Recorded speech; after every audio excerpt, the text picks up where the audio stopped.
বৃষ্টি হওয়ার পর ছাদে একটু একটু পানি জমেছে, এগুলা পরে সরিয়ে ফেলবো।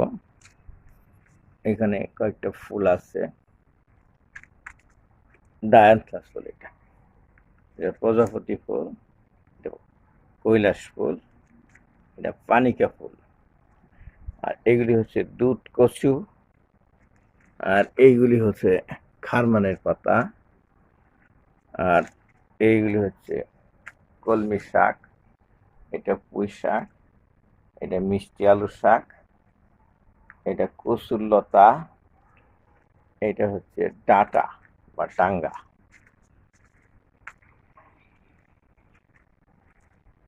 ডাঁটা শাক না, কিন্তু এটা ডাঁটাই। আর এইগুলি হচ্ছে, এই যে ফুল পড়ছে, ঢেঁড়স।